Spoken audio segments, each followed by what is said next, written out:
Bien avant que les mythes de l'Atlantide ne parviennent jusqu'à nos oreilles, il existait une autre terre ancienne, un lieu sacré perdu dans le temps et la mémoire, connu sous le nom de Lemuria. Certains l'appellent Mu, d'autres murmurent son nom lors de méditations ou de voyages oniriques, mais peu importe la manière dont on l'entend, Lemuria porte une vibration qui éveille quelque chose de profond dans l'âme. Imaginez une civilisation non fondée sur la guerre ou le pouvoir, mais sur l'harmonie, l'intuition, l'amour et la sagesse spirituelle. Un lieu où les êtres humains étaient pleinement connectés à la nature, les uns aux autres et au divin. Où la technologie n'était ni métal ni machine, mais fréquence, son, énergie et intention pure. Ce n'était pas simplement une légende, ni un continent oublié, mais une mémoire spirituelle vivante en chacun de nous. Un appel que certains ressentent sans jamais savoir pourquoi. Avez-vous déjà regardé l'océan en éprouvant une étrange sensation de retour au bercail? Ou entendu la voix douce de votre cœur vous guider vers quelque chose que vous ne pouvez pas vraiment expliquer? Si oui, cette vidéo est pour vous, car aujourd'hui nous allons plonger profondément dans l'histoire complète de Lemuria. Nous explorerons son origine, les raisons de sa disparition, et surtout, ce que cela signifie pour vous en tant que chercheur spirituel dans cette vie. Il ne s'agit pas d'un simple cours d'histoire, il s'agit d'un éveil de l'âme. Restez avec moi jusqu'à la fin, car il se pourrait bien que vous vous rappeliez quelque chose que votre âme, elle n'a jamais oublié. Commençons ensemble ce voyage au cœur de Lemuria. Lemuria est l'une des civilisations perdues, les plus mystérieuses et fascinantes jamais évoquées. Son histoire s'est transmise à travers des enseignements spirituels, des savoirs ésotériques et des murmures anciens qui semblent transcender à la fois le temps et la géographie. Beaucoup croient que Lemuria existait bien avant l'Atlantide, comme un vaste continent qui s'étendait à travers l'océan Pacifique, relayant ce que nous appelons aujourd'hui l'Asie, l'Australie, l'Amérique du Sud et même l'Afrique. Le nom de Lemuria fut introduit pour la première fois au XIXe siècle par des scientifiques cherchant à expliquer la présence d'espèces similaires, comme les Lémuriens, sur des continents éloignés.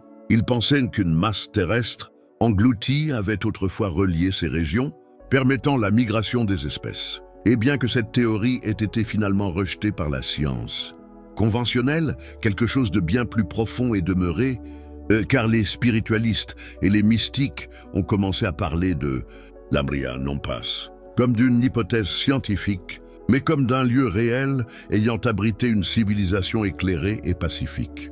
Pour ceux qui suivent une voie spirituelle, Lemuria est bien plus qu'un continent perdu. Elle est un symbole de connexion divine, le souvenir d'un temps où l'humanité vivait en parfaite harmonie avec la terre et l'esprit. On croyait que c'était un paradis où les êtres étaient doux, intuitifs et profondément aimants. Ils ne vivaient ni dans l'ego ni dans la séparation, mais dans l'unité et la conscience. Ils ne communiquaient pas par la parole, mais par télépathie, par énergie et par émotion. Leur technologie n'était pas physique mais vibratoire. On dit que les Lemuriens vivaient en harmonie avec la nature, communiquant avec les plantes, les animaux et même les éléments. Leur société était fondée sur la croissance spirituelle, la compassion et la conscience collective. Chaque âme avait une mission, et chaque être vivait en alignement avec cette mission. Beaucoup croient que Lemuria fut le berceau du savoir spirituel sur Terre, l'origine de nombreuses modalités de guérison, la source de la sagesse cristalline, de la thérapie par le son et du travail énergétique que l'on redécouvre encore aujourd'hui. On dit que lorsque Lemuria s'effondra, sa connaissance fut enfouie profondément dans la terre, dans les cristaux, dans les lieux sacrés et surtout dans l'ADN de ceux qui y avaient autrefois vécu. Alors, lorsque l'on se demande ce qu'est Lemuria, il ne s'agit pas seulement d'un lieu physique, il s'agit d'un chapitre oublié de la conscience humaine, d'une mémoire qui continue de résonner dans le cœur de ceux qui ressentent l'appel à s'éveiller, à revenir à cet état de paix, d'amour et de connexion divine. Et maintenant que la Terre est en train de se transformer à nouveau, beaucoup croient qu'il est temps de se souvenir de Lemuria, non comme d'un mythe, mais comme d'un chemin vers ceux que nous sommes véritablement. Lorsque nous parlons de Lemuria, nous ne parlons pas simplement d'une ancienne civilisation engloutie sous les océans. Nous parlons d'une manière d'être, d'un niveau de conscience, d'une vibration spirituelle vers laquelle, selon certains, l'humanité est lentement en train de revenir. L'importance de l'Amriya ne réside pas uniquement dans son passé, mais dans sa présence vivante en nous, ici et maintenant. L'Amriya incarne l'énergie du féminin sacré, la force nourricière de l'amour inconditionnel, de l'intelligence émotionnelle et du savoir intérieur. C'était une civilisation qui honorait l'intuition comme la plus haute forme de sagesse, où chaque individu était profondément relié à la terre, aux étoiles et aux autres par le cœur. Contrairement à l'Atlantide, qui symbolisait le chemin masculin, intellectuel et technologique, l'Amriya coulait avec l'émotion, l'harmonie et la profondeur spirituelle. Elle ne cherchait pas à conquérir ou à bâtir des empires, mais à faire évoluer l'âme, à élargir la compassion et à vivre en accord avec les rythmes naturels de l'univers. On dit que les habitants de l'Amriya vivaient dans un état de conscience pure, leur troisième œil ouvert, leur cœur grand ouvert et leur esprit libre de tout ego ou de toute peur. Ils pratiquaient la télépathie. Ils communiquaient par des fréquences de lumière et de son. Ils ne soignaient pas avec des médicaments, mais par l'énergie et l'intention. Ils se voyaient les uns les autres comme des reflets divins de la source. C'est pourquoi l'histoire de l'Amriya résonne si profondément chez les chercheurs spirituels. Elle reflète la vie à laquelle tant d'entre nous aspirent à revenir. Une vie de paix, d'équilibre, de confiance en l'invisible, d'unité avec tout ce qui est. Nous ne nous souvenons pas seulement de l'Amriya comme d'un lieu, mais comme d'une fréquence vivante au sein de notre âme. Beaucoup pensent que celles et ceux qui se sentent attirés aujourd'hui par l'Amriya sont des graines d'étoiles ou des fragments d'âme de cette époque, revenus en cette ère pour aider à élever la vibration de la planète, pour ancrer l'amour, la guérison et la sagesse divine. Peut-être vous êtes-vous toujours senti différent, sensible à l'énergie, profondément connecté à l'océan ou aux étoiles. Ou peut-être avez-vous fait des rêves de cités flottantes, de temples sous-marins ou d'anciens êtres appelant votre nom. Ce ne sont pas des coïncidences. Ce sont des échos, des signes que votre âme se souvient. Et plus vous vous ouvrez à cette énergie, plus vos dons spirituels commencent à s'éveiller. L'Amriya ne nous appelle pas à fuir la réalité, mais à y ancrer une conscience supérieure, à vivre avec compassion, à mener avec le cœur et à guérir non seulement nous-mêmes, mais aussi le collectif. La signification spirituelle de l'Amriya réside dans sa capacité à activer quelque chose de profond en nous, à nous rappeler que nous ne sommes pas séparés, que nous sommes sacrés et que nous portons les codes d'une sagesse ancienne dans notre être même. Et alors que le monde commence à entrer dans une nouvelle ère d'éveil, l'Amriya n'est plus seulement une mémoire. Elle devient une lumière guide qui nous ramène à la vérité de ce que nous sommes. L'histoire de l'Amriya commence à une époque où la Terre était encore jeune, lorsque les énergies de la planète étaient plus douces, plus fluides, plus alignées avec les dimensions supérieures. On dit que les Lamriens furent parmi les premiers êtres avancés à habiter ce monde. Leurs âmes auraient choisi la Terre pour y ancrer la lumière, répandre l'amour et explorer la beauté de l'existence physique, tout en demeurant profondément connectés au divin. Ces êtres venaient des étoiles, de lieux comme les Pléiades, Sirius et d'autres systèmes de haute fréquence. Ils choisirent l'Amriya comme foyer, non pour dominer ou contrôler, mais pour créer un paradis, une civilisation paisible fondée sur la compassion, l'évolution spirituelle et l'harmonie avec la nature. Leur ascension ne reposait pas sur la conquête, mais sur la conscience. Ils vivaient dans l'unité, dans la compréhension que toute vie est sacrée et que tout est connecté à travers le grand réseau d'énergie qui traverse l'univers. La société lamrienne se développa lentement et en douceur. Leur cité n'était pas faite de pierre et d'acier, mais de cristal, de lumière et de formes organiques, se fondant dans les paysages, s'élevant comme des champs de la terre. Ils vivaient en profonde communion avec les océans, les montagnes et les cieux. Et nombreux sont ceux qui croient qu'ils pouvaient changer de dimension, voyager par des portails de lumière et communiquer aisément avec des êtres venus d'autres plans. Durant cet âge d'or, il n'y avait ni guerre, ni compétition, ni hiérarchie. Il y avait, en revanche, une focalisation collective sur la guérison, la sagesse et l'évolution de l'âme. Les Lamriens vivaient en tribus et en groupes d'âmes, chacun avec son rôle unique et son but spirituel propre. Certains étaient des guérisseurs, d'autres des enseignants. Certains travaillaient avec le son, d'autres avec les cristaux. Tous étaient guidés par l'intuition et l'amour. Mais comme toute chose dans ce royaume de dualité, même le plus pur des paradis devait connaître un changement. Avec le temps, l'énergie de la Terre commença à se transformer. Des vibrations plus basses émergèrent et une nouvelle conscience commença à s'installer dans certaines régions du monde. On raconte que l'Atlantide commença à s'élever durant cette période. Et tandis que l'Atlantide se concentrait sur la technologie et la logique, Lamria demeurait centrée sur le cœur et la spiritualité. Ce déséquilibre créa une tension entre les deux. La chute de la Lémurie ne fut pas soudaine. Elle fut progressive, semblable à une vague lente qui commence à tirer les contours de l'île. Certains disent qu'il y eut d'immenses bouleversements terrestres, des éruptions volcaniques, des mouvements tectoniques et de grandes inondations qui engloutirent la Terre. D'autres croient que la chute fut une décision consciente, que les Lamriens savaient que leur temps touchait à sa fin et qu'ils retournèrent alors à la Terre intérieure, vers d'autres systèmes stellaires ou dans les royaumes spirituels. Beaucoup pensent qu'avant la destruction, les Lamriens codèrent leur sagesse dans les cristaux, dans les sites sacrés et dans l'ADN de leurs descendants. Ils auraient créé des temples sous les mers et enfoui des technologies de guérison profondément dans la terre pour qu'elles soient retrouvées lorsque l'humanité serait prête à s'élever à nouveau. Certains disent que des vestiges de Lamria existent encore dans des lieux comme Hawaï, l'île de Pâques, le mont Shasta et même les Andes.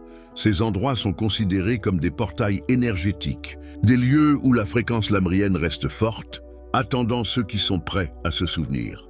La chute de Lamria ne fut pas une tragédie, mais une transformation, une étape du grand cycle d'élévation et de chute, de naissance et de renaissance. Elle fut une leçon pour toute l'humanité, un rappel que lorsque nous nous éloignons trop de l'amour, de l'harmonie et de la connexion, même les plus grandes civilisations peuvent se dissoudre. Mais l'âme de la Lémurie ne mourut jamais. Elle se retira simplement en elle-même, attendant le moment où le monde serait prêt à nouveau à vivre en paix, à honorer la terre et à marcher sur le chemin du cœur. Dans un monde empli de bruit, de chaos et de courses constantes, la sagesse de Lamria arrive comme un doux murmure, un rappel sacré de ralentir, de respirer et de revenir au cœur. Bien que la terre de Lamria soit peut-être perdue sous l'océan, son esprit, lui, s'élève à nouveau. Il appelle ceux qui sont prêts à vivre avec intention, à se reconnecter à la terre et à réveiller le savoir ancien qui vit encore en eux. La sagesse lamrienne nous enseigne que nous ne sommes pas séparés de la nature. Nous ne lui sommes ni supérieurs ni extérieurs. Nous faisons partie de son âme vivante. De la même manière que les Lamriens honoraient les océans, les arbres, les animaux et le ciel, nous sommes aujourd'hui invités à nous rappeler que la Terre est un être vivant, une force consciente, et lorsque nous la traitons avec respect et amour, elle nous répond par l'abondance, la clarté et la guérison. Un autre enseignement fondamental de Lamria est le pouvoir du cœur. Les Lamriens vivaient à travers le cœur. Ils communiquaient par les sentiments, à travers une profonde intelligence émotionnelle. Ils faisaient plus confiance à leur voix intérieure qu'à la logique, aux règles ou aux avis extérieurs. Et c'est cela que nous devons nous rappeler aujourd'hui. Dans un monde où les esprits sont bruyants, mais les cœurs silencieux, on nous demande de renverser l'ordre, de mener à partir de l'amour. Plutôt qu'à partir de la peur, d'écouter l'intuition au lieu du tumulte. Dans notre monde moderne effréné, la voix lamrienne nous rappelle que la présence est un portail. Lorsque nous sommes pleinement ici, dans l'instant, nous sommes alignés avec le divin. Les Lamriens croyaient à la vie, en harmonie avec le rythme de la vie, se réveillant avec le soleil, honorant les cycles de la lune, semant des intentions au fil des saisons et écoutant l'énergie de chaque jour. Ils comprenaient que tout est énergie, et que lorsque l'on vit en équilibre, l'énergie circule, la vie s'écoule, et la guérison se fait naturellement. Ils croyaient aussi au caractère sacré de la communauté, non dans le sens de groupes sociaux ou de suiveurs, mais dans celui de connexion d'âme. Les Lamriens vivaient dans une unité profonde, où personne n'était au-dessus ou en dessous, où chaque âme avait un rôle unique et où aider l'autre à grandir était le plus grand des buts.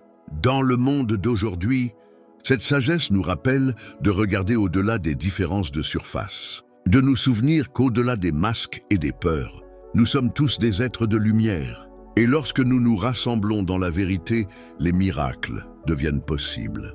L'un des aspects les plus beaux de la sagesse lamrienne est l'idée que nous portons en nous des codes anciens, des souvenirs, des dons et une puissance spirituelle qui sommeillait, attendant le moment propice pour s'éveiller. Et maintenant, en cette époque de transformation mondiale, beaucoup commencent à ressentir ce frémissement intérieur, ce désir de méditer, d'explorer le travail énergétique, de se reconnecter aux cristaux, d'apprendre sur les fréquences et les vibrations.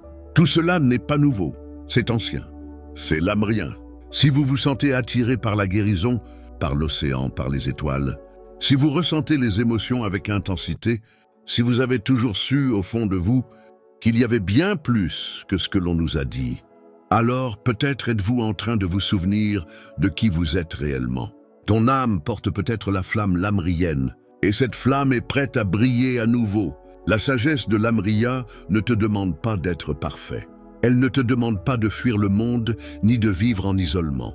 Elle te demande simplement de revenir à ce qui est réel, de marcher avec douceur, de parler avec amour, d'honorer tes émotions, de vivre avec intention et de faire confiance à la lumière en toi.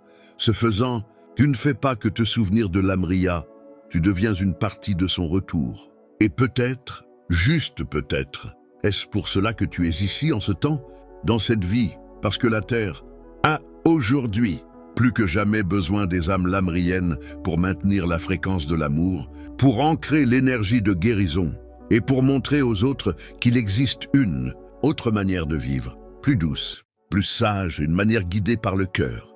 T'est-il déjà arrivé de lever les yeux vers les étoiles et de ressentir une étrange nostalgie, sans savoir pourquoi?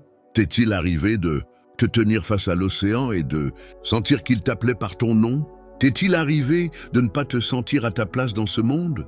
Comme si ton cœur se souvenait d'un temps avant le temps, d'un lieu où l'amour était pur et où tout avait un sens. Si c'est le cas, tu es peut-être une âme lamrienne. Les âmes lamriennes seraient des êtres anciens, ayant autrefois vécu dans la terre de l'Amriya et qui auraient choisi de revenir dans cette incarnation pour élever la vibration de la terre. Elles portent souvent en elles une profonde sagesse, même si elles ne savent pas toujours expliquer d'où elle vient.